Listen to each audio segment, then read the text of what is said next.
Glory. We're going to start a new series today. Pretty excited about this series. We're going to start a new series today. We just finished a series that I hope it helped you, called Faith Forward. And if you weren't here last week, you should check it out because our object lesson was a tongue. Matt's looking at me like, you are disgusting. Hey, you won't forget it though, will you?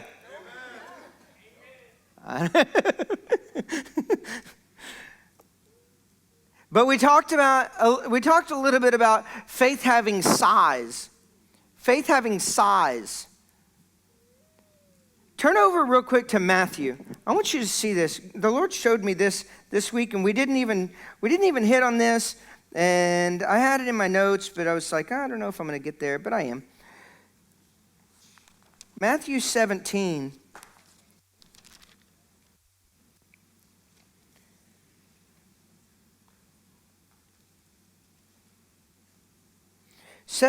Verse, start just in verse 20. And he replied, they're asking a question because the disciples could not, there was a demon-possessed child that a parent brought to him, and the disciples couldn't handle it, couldn't deal with the demonic spirit. And so they brought the child to Jesus. Jesus cast out the demon, and they moved on. And they were asking him the question, how come we couldn't do that? And see, it says here in verse 19, then the disciples came to Jesus in private and asked, why couldn't we drive it out? And he replied, because you have so little faith. How we would choke as Americans if Jesus dealt with us the way he dealt with the disciples. Yeah. We would choke on our own tongue. What? You can't say that to me because you have little faith. That's why. And he just moved on. Because look, he says this. Truly I tell you, if you had faith as small, he's saying you have little faith. But if you had faith this small as a mustard seed, you can say to this mountain, move from here to there, and it'll move. Nothing will be impossible for you. What's the size of faith that they had? Come on, let's put yourself in these shoes. What's the size of faith that they had? A mustard seed is tiny. It's microscopic. I was going to bring one, but you wouldn't be able to see it. So there was no point. They're tiny. And he's saying, they say, why couldn't we do that? Because your faith is too small. And if you had small faith like a mustard seed, you could have done it. That's basically what he's saying. You could have done it if you had the size of a mustard seed type of faith. Man, that's tiny. But he's talking about size here. He's talking about size. And the interesting thing about size is that if there's a possibility to have small faith, then there's the potential, there's the potential to have, if there's a possibility, he's saying you have small faith, and he's putting size to it, and he's saying, but if you had small faith like a mustard seed, you could do these great things. So he's saying, hey, if there's the possibility to be small, you have the potential to have great faith. The potential is not up to God, it's up to you. He's putting it in your court. You get to decide what size of faith you live with. Pastor Matt, I thought we were starting a new series. We are. Guess what it's called? Giant Faith. We're going to look at some people, turn over to Hebrews 11. We're going to look at some people that were mentioned in Hebrews 11.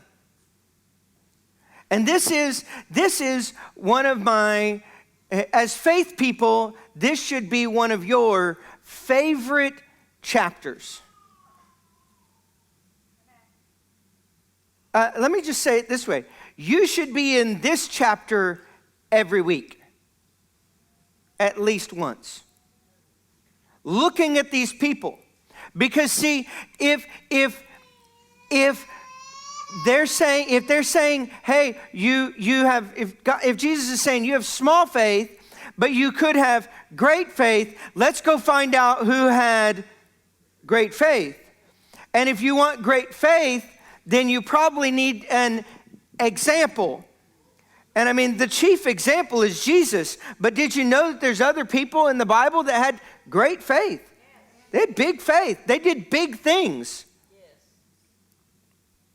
And so, and I like looking at people like this, because sometimes when we look at just bear with me, when we look at Jesus and his faith, sometimes we have the potential in our humanity to go, yeah, but that's Jesus. And we forget that everything that he did as a man. And we can talk about that a little bit, but it doesn't really sink in. But when we start looking at people that had no deity, didn't put anything down, they didn't live any time in heaven, they weren't the Son of God, then it becomes a reality of what we could have. Then the potential becomes real, because then it's like, oh wait, if they could do it, I could do it. If they could have it, I can have it. And it's not just a, come on, Jesus thing. It's a faith thing. And when we make it a faith thing, and we recognize where we're at, then we can recognize the path to go forward. The problem is that most of us want to, most of us want to say we have great faith when we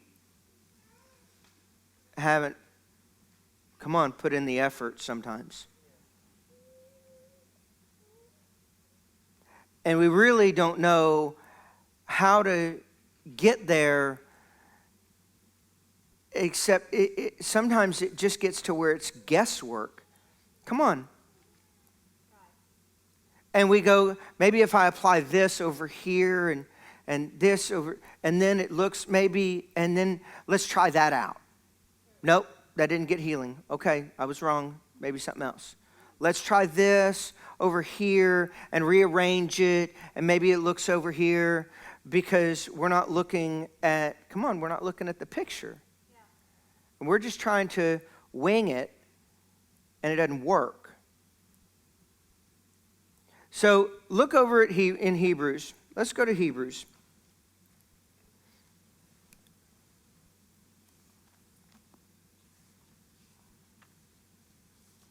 Hebrews 11.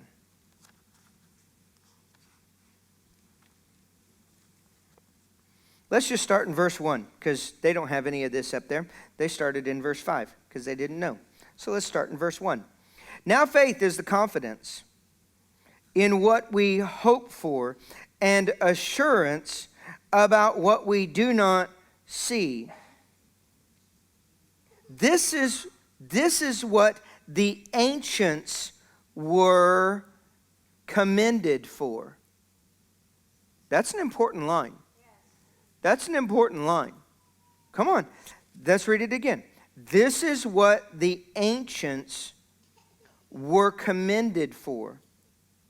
By faith, we understand that the universe was formed as God's command, so that what is seen was not made out of what was visible.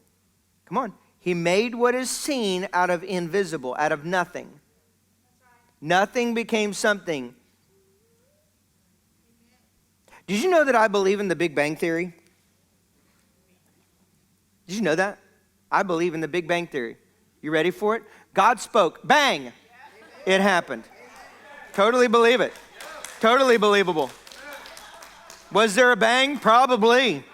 There was probably a big commotion. Some of y'all just got freaked out. Pastor Matt, you are teaching heresy. No.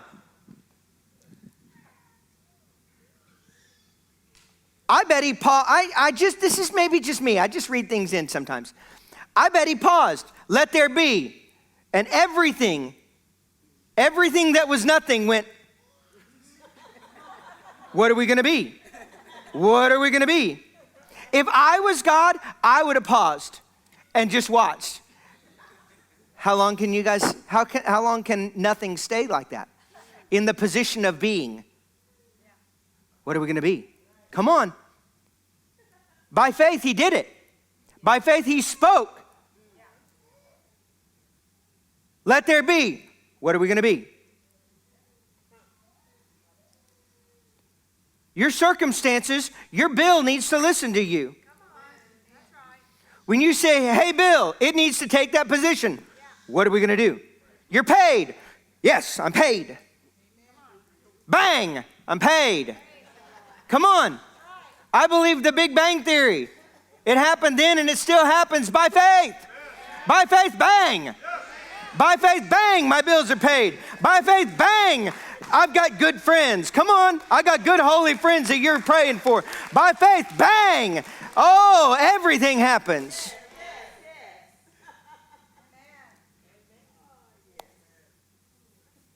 Y'all are going to go home and be like, something's going to bang. I'm about to, come on, we need to be saying some things, but not just saying, I call you paid. No. You need to be saying, Bill, and watch it. It's looking at you. What am I going to do? But if you go into that kitchen and you look at those bills and you go, oh, I hope you're paid. It's going to go, they're going to go, I hope so too. Come on. Come on, bills talk back to you. Come on, they do. I remember when Pastor Jen came to me and we had just started out in the ministry. 2014. And it was, and guess what? We had no money, none. I mean, we were counting pieces of toilet paper. How many sheets did you use? You only need 3 sheets. That's a 3-sheeter. You don't need any more than that. Come on, we've been there. No. Paper or plastic? Paper. No, I'm just kidding. Come on. Y'all remember that commercial? It was actually a beer commercial, so don't look it up. Anyway. But we were that poor. Pastor Jen said, well, we need to enroll Katie in preschool. And I said, okay, let's do it. I was thinking public school. It has the FREE on it. She didn't see that. We weren't on the same page. She saw a different preschool in downtown Cary and said, this is the preschool I went to. I said, congratulations, your parents were rich.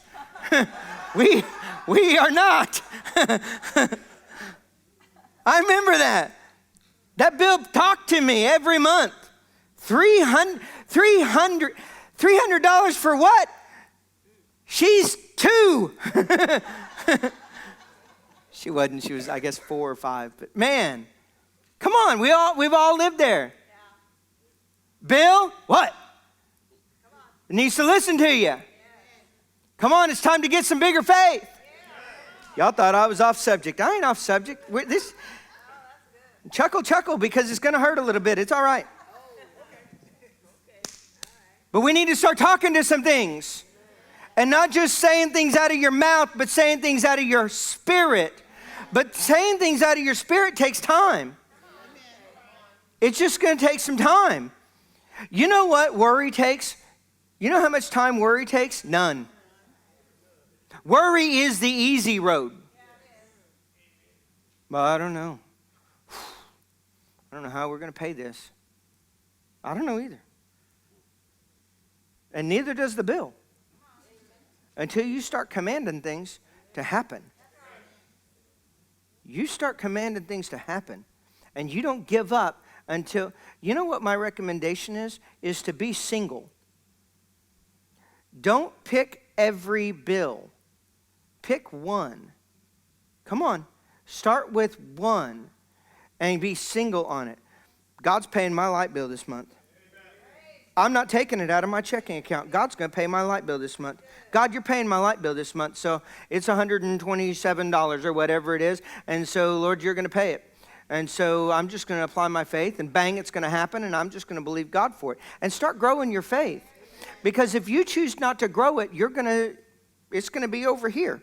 And you're going to be and you're going to go, why do I not get my bill paid? Because you have little faith.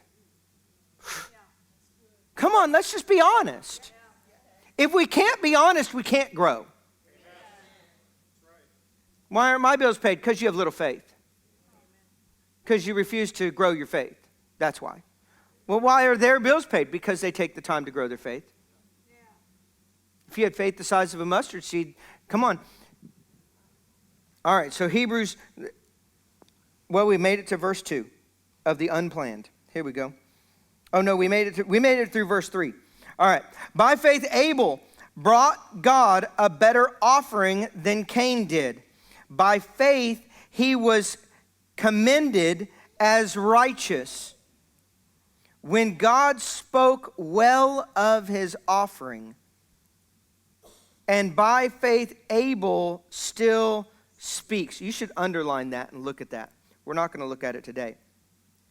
But by faith, Abel, do you know that if Paul wrote that in Hebrews 11:4 and says, and by faith Abel still speaks, when you read that, Abel is still speaking? Come on. That's some faith. 2,000 years from now, backward, 2,000 years from now, to Jesus, approximately.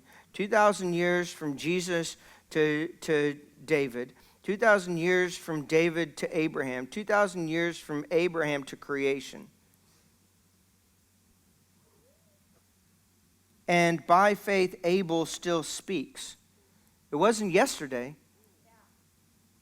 Thousands of years. And we read that, and he's still speaking. He's still saying some things. Even though he is dead. You know why he still speaks? Because he's in heaven. Anyway, all right. We could go deep into the pool real quick. Anyway, all right. Verse 5, here we go. Verse 5, by faith Enoch was taken from this life so that he did not experience death. He could not be found because God had taken him away. Keep going because that's not the end of the verse. For before he was taken, he was commended as one who pleased God. Keep going.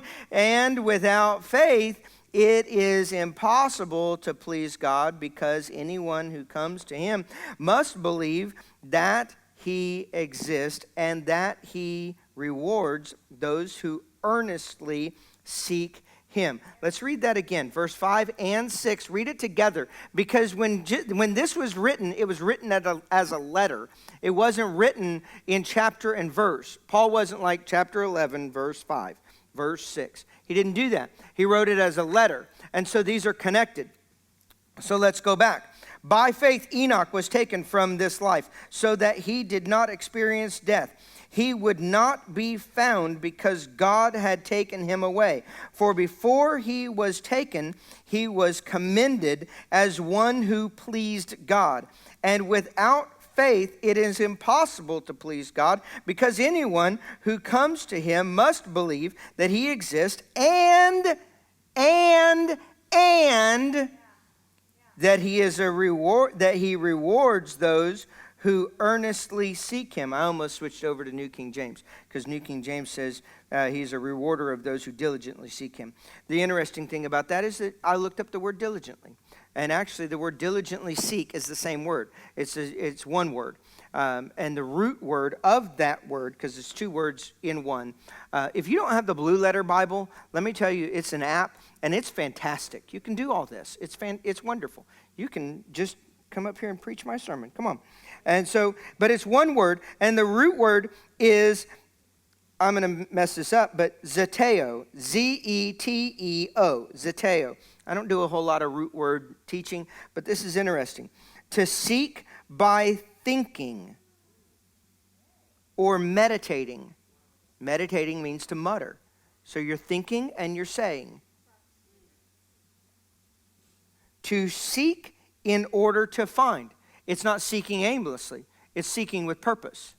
Come on. To seek, require, or demand. That's what this word means.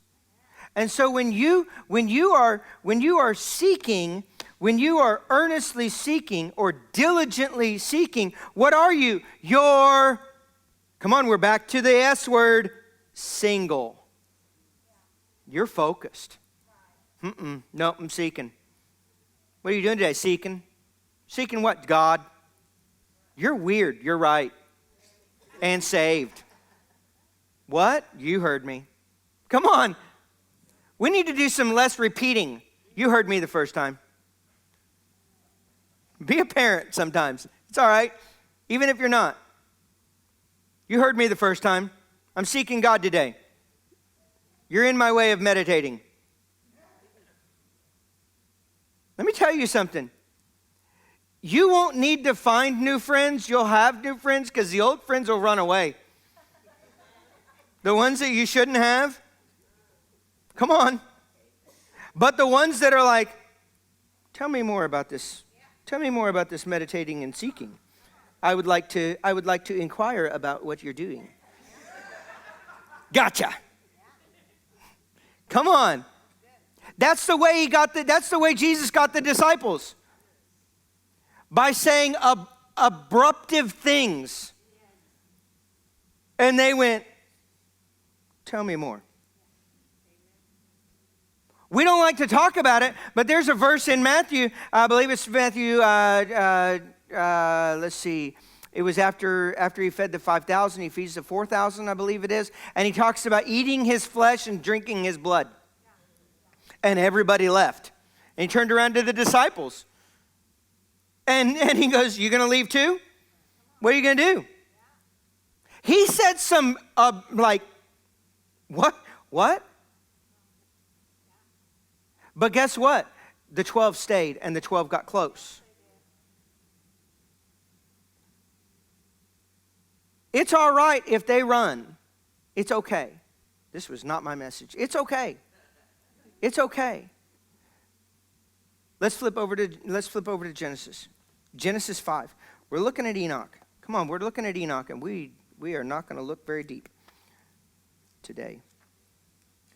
Genesis 5.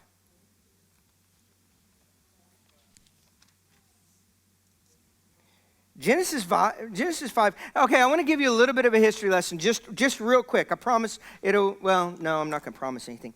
But it'll be quick. So this is super interesting. I want you to do this. Okay, before we go into verse 21. So, let me find it. Hold on. Here we go, verse 3. Then Adam had lived 130 years, and he had a son in his own likeness. What likeness was Adam? Oh, come on. He was in the likeness and the image of God. Do a word study on that. They're two different things. Anyway. And he named him Seth. So Seth was in the likeness and the image of God because he was in the image of Adam, and Adam was in the image of We got everybody on board? Okay. Toot, toot. Here we go. All right. After Seth was born, Adam lived 800 years. How old was Adam? No, he wasn't 800. He was 930. You have to add the two. Adam lived 930 years. See? It says that in verse 5. I should have just skipped on to verse 5. Altogether, Adam lived 930 years. All right. So when Seth was born, Adam was alive. Duh. That takes a leap. Then Seth has a son at, well, he didn't, but you know what I mean. He had a son at 105. Is Adam still alive? Yeah. We try to separate these. Then he had a son, Enosh. Not Enoch, Enosh. When Enosh was 90, he had a son named Kenna. Was Adam still alive? Yeah, Adam was still alive. When Kenna was 70, he had a son named Jim, whatever that is. Was Adam still alive? And then when Jim was 65, y'all thought I was joking. I'm not joking. I can't pronounce that. I'm not even trying. When he was 65, he had a son. Was Adam still alive? Yeah, 930 years. Adam's alive through this whole process.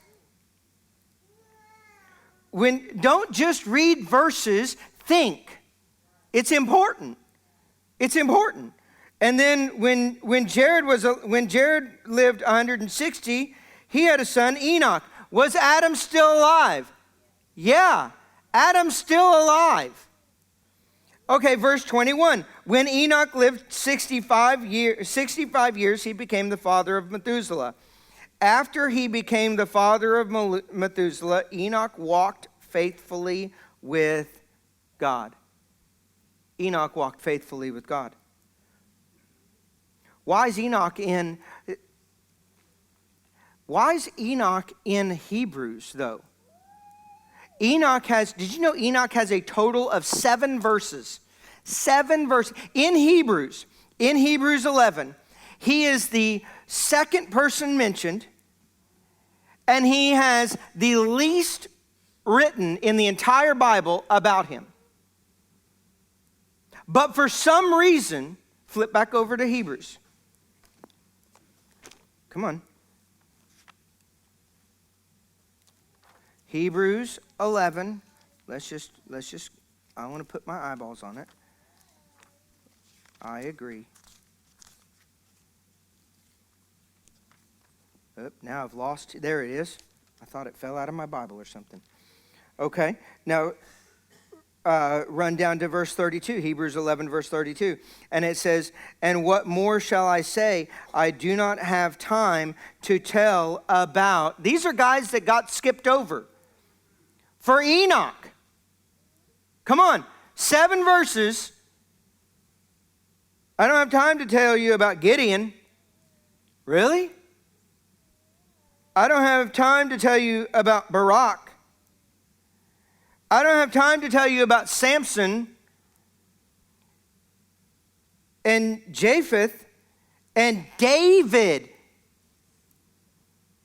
He didn't have me till he got to David. I was like, what? Wait a minute. Enoch, it was more important for you to tell me 2 verses about Enoch than it was for you to tell me something about David in the what we call the Hall of Faith.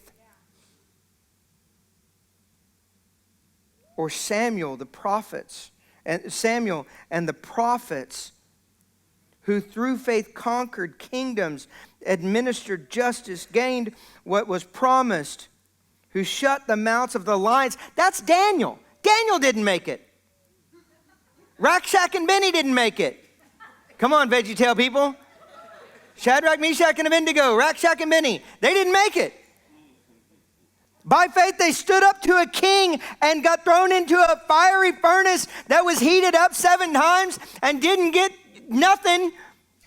Didn't make it. But we got this guy named Enoch Do y'all see where I'm going?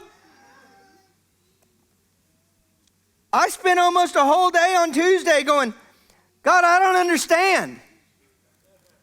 That makes no sense to me. And he said this, go back to Genesis 5. He said this to me. He said, look at the lineage. And I looked at I read this thing, I don't know how many times. He said, from Seth to Enoch, how many people were faithful to me? He said, from Seth to Enoch, how many people kept the faith? Adam's still alive. All these guys get to hear the same stories. And then I wasn't. At the beginning, I wasn't. I wasn't here. And bang, I happened.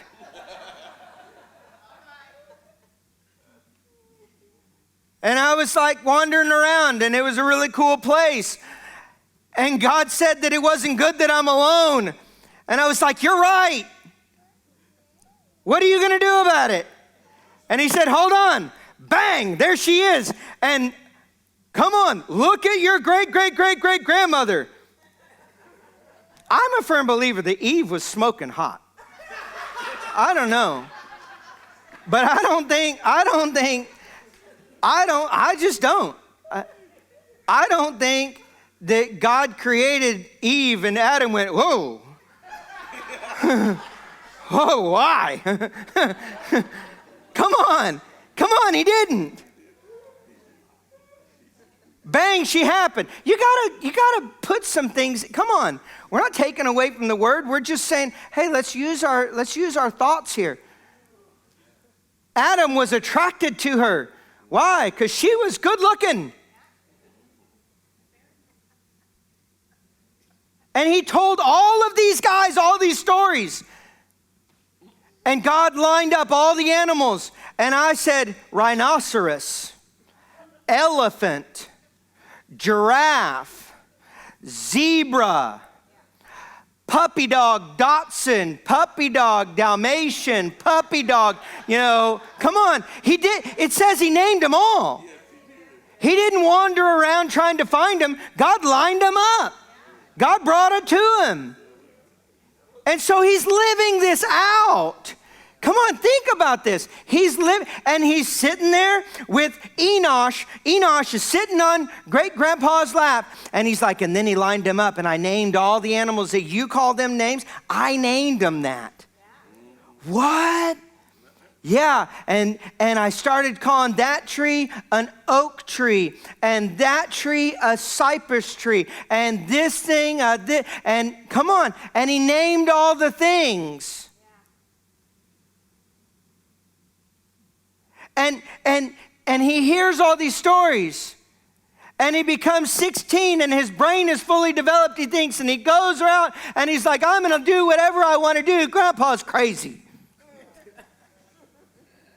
Come on. And he walks away. What is the world like? Because see, he walks away. And then Kenna comes along. And and Adam goes, come here, Kenna. Come here, son. Sit down on Grandpa's lap. And he goes through it all again. I wasn't. And then bang, I happened. And then it wasn't good that I was alone. And I agreed. And bang, your great-great-great-grandma happened. And isn't she a looker? Yes, she is, Grandpa. And then I named the elephants, and I named it, come on. And he goes over and over and over. And Kenna's like 16 years old, and he's like, Grandpa's crazy. I'm doing my own thing. And then all their kids do. And then, I'm going to try it. There we go. That guy, Jimmy. He sits down. Jimmy, come here. Sit down on Grandpa's lap. Why is Enoch? Because he calls Enoch and he says, Enoch, this is the story. I wasn't, then I was. Your grandma wasn't, and she still is. Come on. She is quite the looker. And Enoch goes, she is pretty, Grandpa. And he talks about the elephants and the rhinoceroses and the giraffes and the zebras and all the little bitty cute puppy dogs and all the nasty snakes and the disgusting spiders. And he talks about all these things. And Enoch goes, oh, God's good. Oh, I love God. I'm going to love God. I'm not going to live like the world lives. Look at what God says. God says this in I don't know where I'm at. Okay, here we go. Chapter 6, verse 5. Just flip one page. God saw how great the wickedness of the human race had become on the earth. All these guys, 16 years old. I'm doing my own thing, Grandpa Adam. We're going out. We're gonna do this. This became normal. Come on, look at the culture. This became every day. I'm going to say some things. Are you ready for them? Oh, I don't want to be a boy anymore. Come on. Oh, that's normal. That's acceptable. That's perfectly fine in our culture. I want to identify as a puppy. Okay, you identify anyway. Not going to go there, but that becomes normal. That becomes culture. I want to live this way. I want to live by what I feel is right, not by what I know is right. I want what makes me feel good, not what makes me know right. But there's Enoch. Enoch was born to it. Enoch was born over here. He was born into this. Come on. And Adam goes, come here, Enoch. And all of them are like, it's your time, Grandpa's, he's crazy. Grandpa's going to tell you stories about the rhinos, and he's nuts. And he's hearing all this. Yak, yak, yak, yak, yak, yak, yak, yak, yak. And Enoch comes over here, and he hears all of this, and he looks over there, and he makes a decision to paddle upstream. I'm not going to go in the way of current culture. I'm going to paddle upstream. It's so much easier here. You don't have to do anything to live this way. Nothing. You just live, be. And you just go with the flow. Oh, man. Last August, actually, we took a trip to the mountains, and man, it's my happy place. And we were in a town called Hendersonville, and they've got this little whitewater raft. It's not whitewater, it's just rafting. It's like kayaking. It's a little kayaking trip that you can take, and it's not supervised, and it's a lot of fun. It's just following the river. It's not a big deal. And it's like 3 miles. It's not very far. It's not a lot of effort. The water moves, and so it's no big deal. But it doesn't move real fast. It just moves nice and slow. But it moves enough to move your boat. And you know, it wasn't hard. There were times that Katie and Pastor Jen and others in our group got turned around, and they got stuck in the bank. And they just got stuck. Come on, maybe you feel stuck today. I just feel stuck. You know, it's so easy when you're in the stream and the current just pushes you over here, and you're just stuck. And you go, I don't know what to do. Because the current was good, it was big enough to get your boat stuck. And you're sitting here and you're going, well, maybe I paddle backward, but you're kind of new at this, or maybe you're quote unquote experienced, but you're really not. You just made a decision not to ever grow up in Christian anyway. And so I don't have to look at you right now, so it's fine. So, but you can't, and guess what I had to do? I had to turn my boat around. I'm way down here. I'm way, way, way down here. Me and Michael are having a good time. We're talking, just, hey, yeah, this is woo-doo-doo. Guess what I had to do? I had to turn my boat around and I had to paddle upstream. You know, it took no time whatsoever. No effort. But it takes effort to paddle upstream, to paddle against current culture. Why was Enoch in Hebrews 11? Because he paddled against culture and he was faithful to do it. He was faithful to do it every day. Every day he got out of bed, he got in his little boat and he paddle. Oh my gosh, I'm exhausted. You know what's interesting about current is that if you're way over here and you take a break and you go, whew, I am exhausted. Whew. Oh my gosh, I'm so tired. Oh, I just need a rest. I just need a moment. Come on. And y'all thought I was going to fall.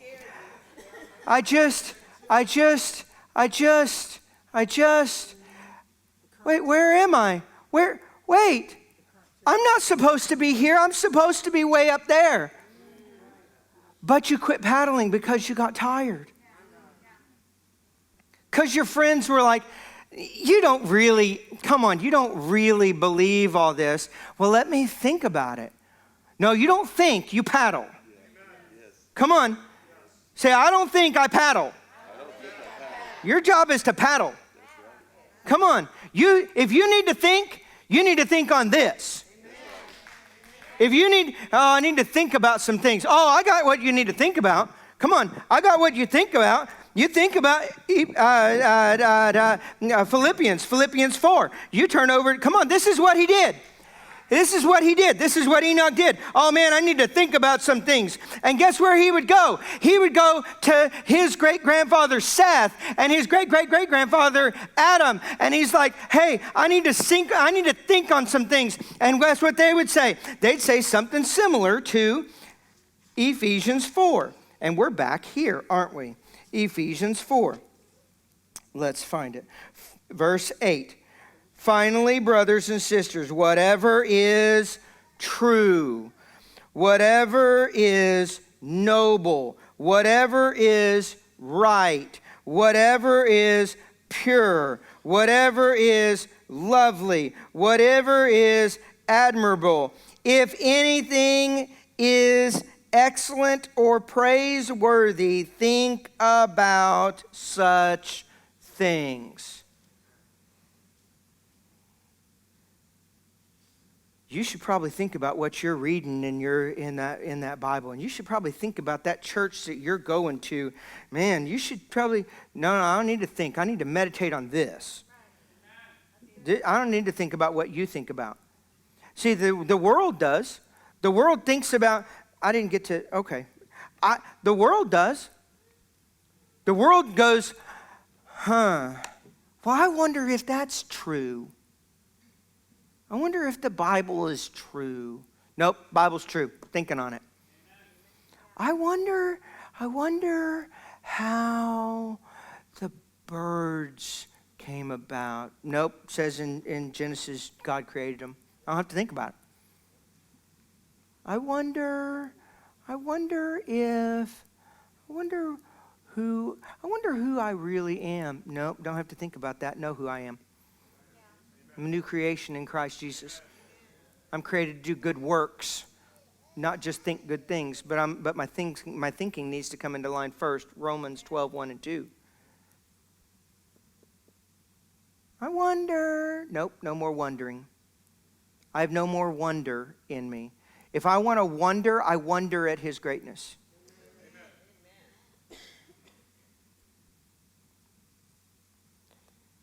We've got to start taking these things seriously, guys. It was so easy for me to brush over Enoch. It was like, okay, Abel, Enoch, get to Abraham. Come on. No, Enoch was faithful. Enoch, come on. Oh, you want to see one more thing? One more thing. I know we're going. Hey, it is what it is. Go one more thing. Let's do one more. Look at this. Where is it? Okay, Genesis, sorry. I went somewhere and y'all didn't know. Genesis 5, sorry. Genesis 5, verse 30.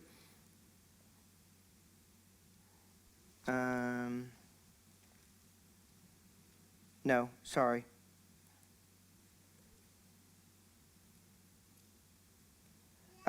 Chapter 6, verse 8.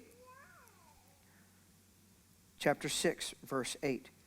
But Noah found favor in the eyes of the Lord. But look at this. Methuselah was the longest living person in recorded history, according to the Bible. 969 years. Says nothing about him loving God. Lamech lived, Lamech lived 777 years. Says nothing about, come on, these are descendants of Enoch. Enoch they decided to go this way. But then Lamech has Noah. And we're going to talk about Noah in a couple of weeks. And Noah, verse 8, but Noah found favor in the eyes of the Lord. Why? Noah was born into this culture. Come on. And Abraham had died. No, I'm sorry. Adam had died. Guess who took on the mantle? Enoch. Enoch took on the mantle. And he talked to Methuselah. And he talked to Lamech. And they wanted to live like the world. And Lamech had a son named Noah. And he talked to Noah. And Noah said, I'll go upstream with you, Grandpa. I'll paddle upstream with you. That's why Noah got the boat. Is because he was willing to paddle against culture. He wasn't satisfied with the status quo. He wasn't satisfied living his life that way. With every head bowed, every eye closed, and Matt's going to come up and do communion and then the offering real quick. But every head bowed, every eye closed, I want to give you this opportunity real quick to get your boat turned around. The first opportunity is this. Maybe you've never accepted Jesus as your Lord. Come on, Lord and Savior. It's not Savior or Lord. It's Lord and Savior, both. That means you take a knee. You bow your knee, not just in verbs, not just in words, but in reality. Maybe you've never done that before. This is the most important portion of our service. So with every head bowed, every eye closed, maybe that's you. I've never done that before. I need to get it right. Pastor, I want to get my boat turned around. I want to paddle upstream. It sounds hard, but it sounds fun, and it sounds worth it. It is worth it. He loves you, and he wants to pour his love out on you. So real quick, just pop your hand up if you've never made that decision. Never, never, never. Second one. Maybe your boat's turned around. Maybe you've hit the bank. And you're looking at your boat and you're like, man, this thing is busted. I don't know what to do. I don't know. I don't think I can even turn this thing around. You can't. That's the point. He can. And he'll get you going the right direction. So real quick, if you're like, hey, I've just been going with the flow and I need to get my boat turned around today, just slip your hand up. Nobody's looking around. I need to get my boat turned around. Hallelujah. All right. Now everybody look at me real quick. Matt's coming. Come on, Matt. I want to charge you to do something this week. I want you to find one person with their boat turned around. One person. Just one. Just one person with their boat turned around. And they know better. And you know they know better. and help them turn it around. You help them. You help them turn it around. And you say, hey, I'll be your standby. I'll paddle with you. We'll both get out of our kayaks and we'll do a two-man kayak. This is kind of cool that you're up here. We'll do a two-man kayak. You know what's great about a two-man kayak is he doesn't have to do all the effort. I don't have to do all the effort. We work together.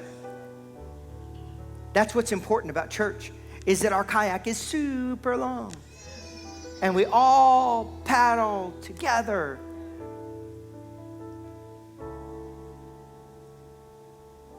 But find a person this week. Say, hey, I'm here. I'm here to get your boat turned around. And let's paddle together.